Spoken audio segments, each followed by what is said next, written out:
Hello, Bachcha Party. I hope you all are doing well. So, our today's topic of interest is electric motor. तो electric motor होती क्या है electric motor? Electric motor is an electrical device which convert electrical energy into mechanical energy. हाँ जी बच्चा party, तो ये वही electric motor है जो कि आपके घरों में होती है। वो करती क्या है, जैसे वो आप क्या लगाते हो, इलेक्ट्रिकल सर्किट में लगाते हो, आप बटन को ऑन करते हो, स्विच को ऑन करते हो और आपकी मोटर स्टार्ट हो जाती है, वर्क करना स्टार्ट कर देती है। तो बेसिकली वहाँ पे वो इलेक्ट्रिकल एनर्जी लेके उस एनर्जी को किस में कन्वर्ट कर रही है, उस मोटर को रोटेट करने के लिए, उस मोटर की कॉइल को रोटेट करने के लिए वो आपकी इलेक्ट्रिकल एनर्जी को कन्वर्ट कर देती है मैकेनिकल एनर्जी। हाँ जी बच्चे पार्टी, तो यही स्टेटमेंट हमने यहाँ लिखी है that electric motor is a device for converting electrical energy into mechanical energy. अब आपकी जो इलेक्ट्रिक मोटर होती है वो दो टाइप की होती है, AC electric motor and DC electric motor.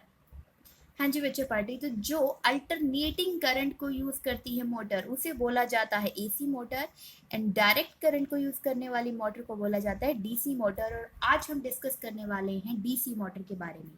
तो सबसे पहले प्रिंसिपल क्या है इस मोटर का, इलेक्ट्रिक मोटर का वर्क करने का प्रिंसिपल ही सबसे इंपॉर्टेंट है। तो let's see that principle, we are going to read out the statement, then we will understood the statement. हाँ जी बच्चे पार्टी, देखिए तो यहाँ प्रिंसिपल लिखा है when A current carrying coil is placed in magnetic field, it experiences a torque.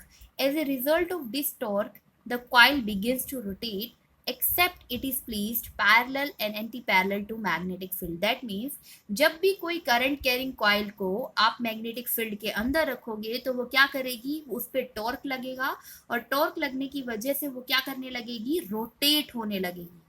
और इसके लिए इन्होंने एक कंडीशन भी बताई है, कब नहीं करेगी। एक्सेप्ट का मतलब लिखा है कि कब नहीं करेगी, जब पैरेलल या फिर एंटी पैरेलल क्या हो, मैग्नेटिक फील्ड हो उस करंट कैरिंग कॉइल के। मतलब कि करंट और मैग्नेटिक फील्ड अगर पैरेलल और एंटी पैरेलल है तो ये प्रोसेस एग्जीक्यूट नहीं होगा। तो ऑब्वियसली ये प्रोसेस कब एग्जीक्यूट होगा, जब करंट एंड मैग्नेटिक फील्ड क्या हो, परपेंडिकुलर टू ईच अदर। तो सबसे पहले इसके प्रिंसिपल में एक वर्ड आया बच्चा, टॉर्क। तो आपको इस वर्ड से फैमिलियर होना है कि टॉर्क होता क्या है। हाँ जी बच्चों पार्टी, तो here the statement of torque.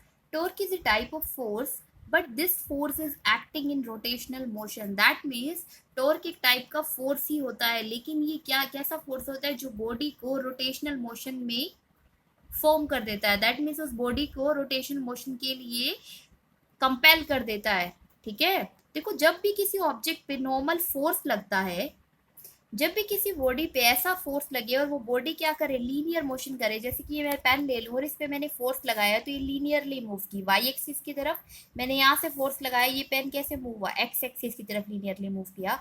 लेकिन अगर एक बॉडी रोटेशनल मोशन करे फोर्स लगाने से, जैसे पेन पे मैंने फोर्स लगाया और ये क्या कर रहा है, ऐसे घूम रहा है, ठीक है, तो दैट मीन्स उस बॉडी पे लग रहा है टॉर्क। टॉर्क एक टाइप का फोर्स ही होता है, लेकिन उसकी वजह से बॉडी कैसे मूव करने लगती है, रोटेशनल मोशन करने लगती है। अब यहाँ पे इस टॉपिक में टॉर्क सिर्फ टॉर्क नहीं है, यहाँ पे हम कपल ऑफ टॉर्क के बारे में बात करेंगे। फिजिक्स में कपल का एक डिफरेंट मीनिंग होता है, लेट्स सी। हाँ जी बच्चा पार्टी, सो बेसिकली कपल होता है सम ऑफ टू टॉर्क। ठीक है, दो टॉर्क लगेंगे और वो कपल होता क्या है, देखो एक तरीके से हमने भी लिखा है that two equal and opposite non collinear forces form a couple.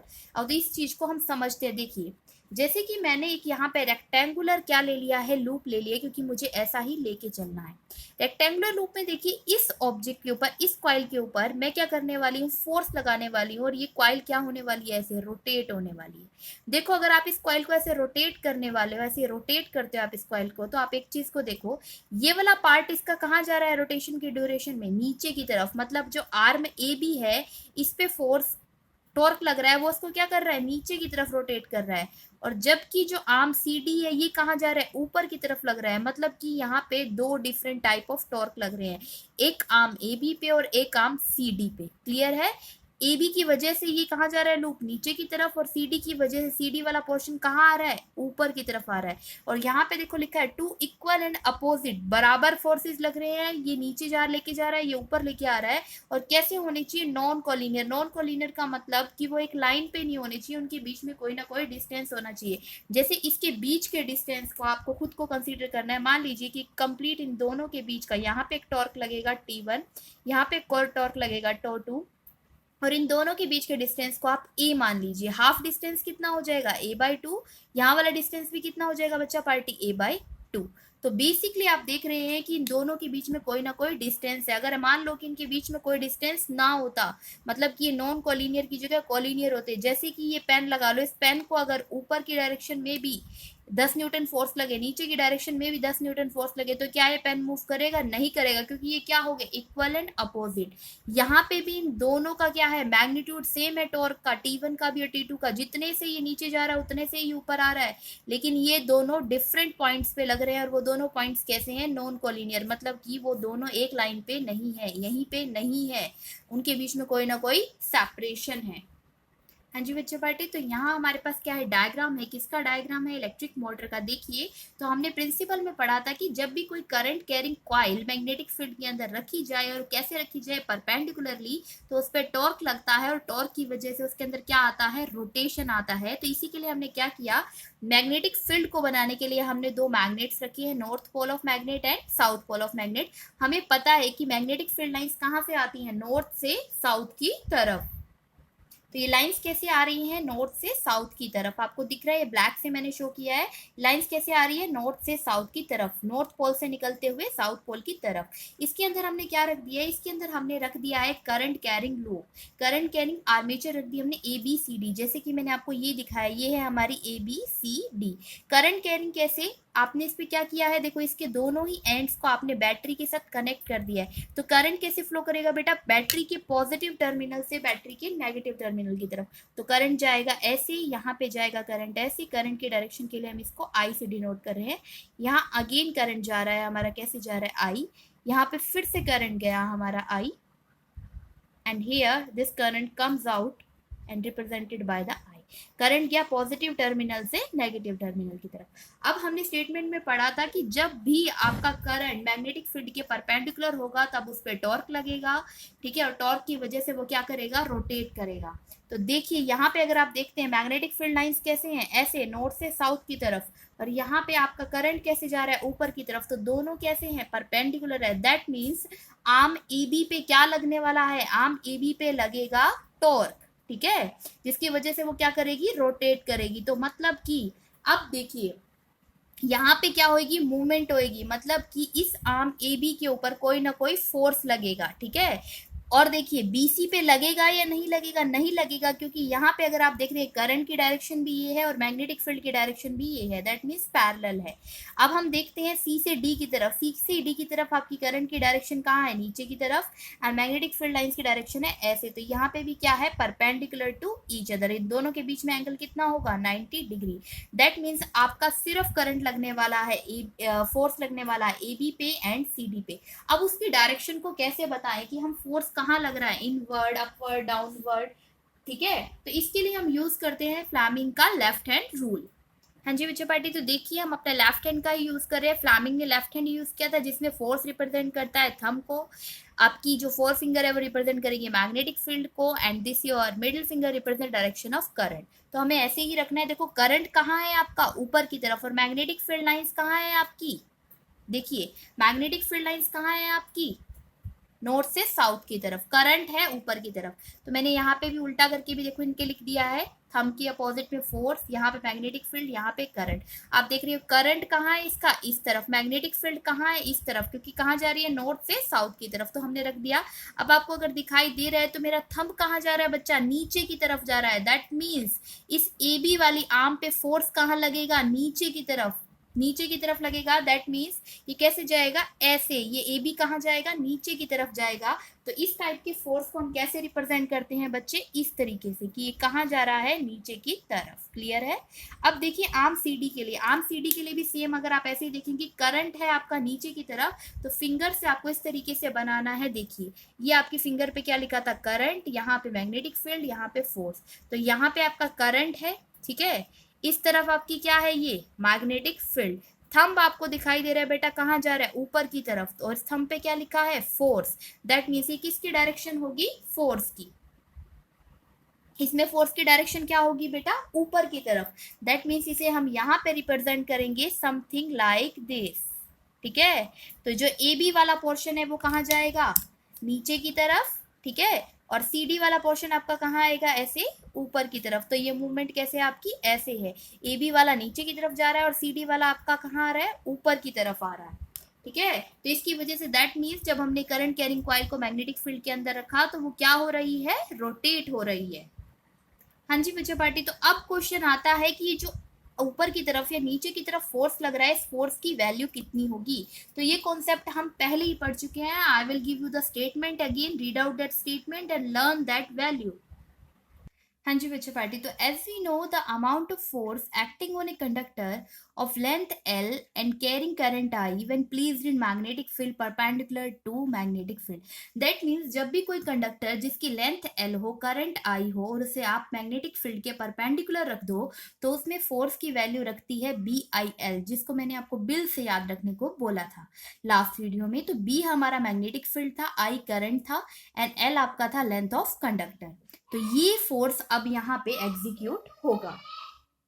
हाँ जी, जो हमने आपको आर्मेचर्स के दो फेजेस दिखाए हैं, कहाँ पे, यहाँ पे अगर आप देखेंगे इतने ही अमाउंट का फोर्स AB पे लग रहा है और इतने ही अमाउंट का फोर्स CD पे लग रहा है, लेकिन ये दोनों के दोनों क्या है, इक्वल एंड अपोजिट। AB पे जो फोर्स लग रहा है वो कहाँ लग रहा है बेटा, अंदर की तरफ, और CD पे फोर्स लग रहा है बाहर की तरफ, इसीलिए ये ऐसे क्या कर रहा है, रोटेट कर रहा है। अब देखिए मैंने यहाँ पे ही आपको बना के लगा के दिखाया है कि किस तरीके से, अगर मान लीजिए इन दोनों के बीच का डिस्टेंस A हो, दैट मीन्स ये जो हमारा कंप्लीट डिस्टेंस है, अगर हम यहाँ ले लें, यहाँ से यहाँ तक का डिस्टेंस कंप्लीट हमारा अगर A है, ठीक है, और देखिए हमने यहाँ पे एक लाइन ड्रॉ की है जिसके सराउंडेड में हमने ओमेगा लिखा है, जिसका मतलब एंगुलर वेलोसिटी होता है।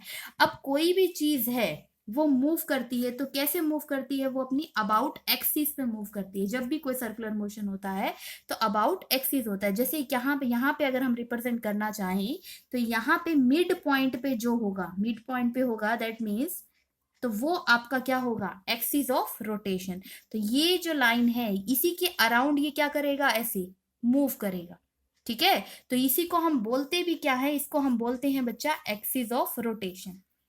ठीक है, तो एक्सिस ऑफ रोटेशन से हम किसकी डायरेक्शन लेते हैं, किसका डिस्टेंस लेते हैं, परपेंडिकुलर डिस्टेंस। अब इसकी क्यों रिक्वायरमेंट आई है हमारे को एक्सिस ऑफ रोटेशन की या परपेंडिकुलर डिस्टेंस की, क्योंकि हमने टॉपिक में पढ़ा था कि कोई भी कॉइल जो मैग्नेटिक फील्ड के अंदर रखी जाती है तो उस पर टॉर्क लगता है।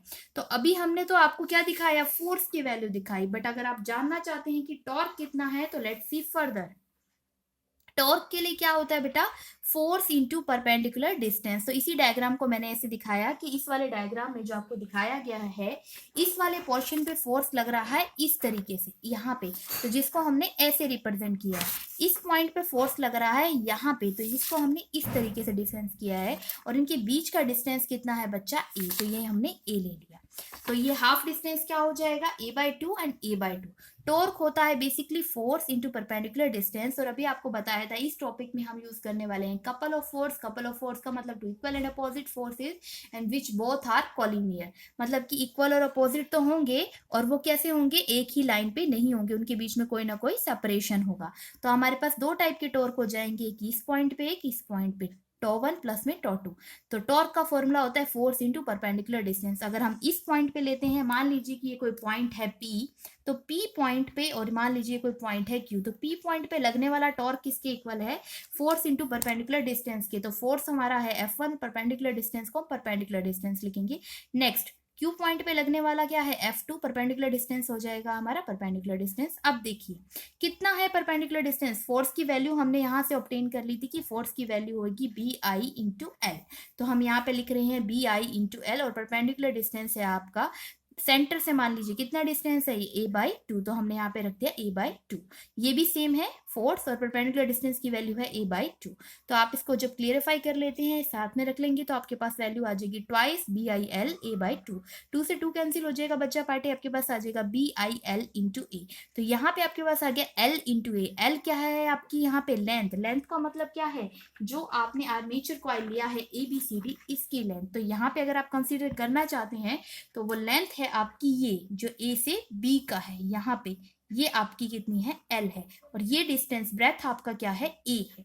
तो L इंटू ए आप मानेंगे, लेंथ इंटू ब्रेथ आपका क्या हो जाएगा, एरिया। तो L इंटू ए की जगह हम क्या रिप्रेजेंट कर सकते हैं, capital A, which represent the area of the coil या area of the rectangular coil. हाँ जी। अब अगर आपने क्या किया होता, जो आपकी यहाँ पे जो लूप लिया था उसमें n नंबर ऑफ टर्न्स होते, दैट मीन्स इसके ऊपर ऐसे ऐसे ऐसे ऐसे आप मानते पूरे के ऊपर क्या है n नंबर ऑफ टर्न्स होते, तो आप क्या करते इस पूरे को कैपिटल N से मल्टीप्लाई कर देते, तो टोटल टॉर्क की वैल्यू आ गई आपकी NIAB। That means electric motor के केस में टॉर्क की वैल्यू हमारे पास आ गई NIAB। तो ये टॉर्क किस किस पे डिपेंड करता है, number of turns of coil पे, current flowing through the coil, area पे डिपेंड करता है, एंड किस पे डिपेंड करता है, मैग्नेटिक फील्ड के ऊपर। हाँ जी बच्चा बाटी देखिए, तो कोई कई बार आपसे इस तरीके का क्वेश्चन भी पूछा जाता है कि अगर आप मोटर की रोटेशन की स्पीड को इंक्रीज करना चाहते हैं तो आप किन फैक्टर्स को चेंज कर सकते हैं। अभी हमने बताया कि मोटर की रोटेशन की स्पीड किस पे डिपेंड कर रही है, उस पे लगने वाले टॉर्क पे, और टॉर्क की वैल्यू थी NIAB। दैट मीन्स किस किस चीज पे डिपेंड करता है, वो नंबर ऑफ टर्न्स पे, अगर आप नंबर ऑफ टर्न्स को इंक्रीज कर दें तब स्पीड इंक्रीज हो जाएगी, अगर आप करंट को इंक्रीज कर दें देन रोटेशन की स्पीड इंक्रीज हो जाएगी, एरिया को इंक्रीज कर दे तब इंक्रीज हो जाएगी, और अगर आप मैग्नेटिक फील्ड की स्ट्रेंथ को इंक्रीज कर देते हैं then your speed of rotation of motor can be increase. Now ये इलेक्ट्रिक मोटर्स हम जनरली यूज कहाँ कहाँ करते हैं, लेट्स सी। हाँ जी बच्चा पार्टी, तो यूजेस ऑफ डीसी मोटर में सबसे पहले यूज की जाती है इलेक्ट्रिक फैंस के अंदर, ठीक है। और कहाँ यूज कर सकते हैं, वाटर को पंप करने के लिए जो मोटर यूज करी जाती है वो भी आपकी डीसी मोटर ही होती है, ठीक है। अगर बड़ी बड़ी डीसी मोटर्स हम कार को या फिर टर्निंग को यूज करने के लिए की जाते हैं, that means running tram cars के लिए। और बहुत छोटी मोटर्स अगर आपकी हैं तो जो आप टॉयज यूज करते हैं खेलने वाले टॉयज, उसमें भी आपकी छोटी छोटी सी डीसी मोटर एग्जीक्यूट की जाती हैं, लगाई जाती हैं। So this is all about the electric motor. Today in this video we have thinked and we have seen about कि इलेक्ट्रिक मोटर क्या होती है, जो कि इलेक्ट्रिकल एनर्जी को मैकेनिकल एनर्जी में कन्वर्ट करती है। हमने उसके प्रिंसिपल को देखा, उसके डायग्राम को देखा, डायग्राम के मेन फैक्टर टॉर्क के बारे में एक्सपीरियंस किया, और उसके अफेक्टिंग फैक्टर्स के बारे में नॉलेज ली। And after that we have discuss about the uses of DC motor.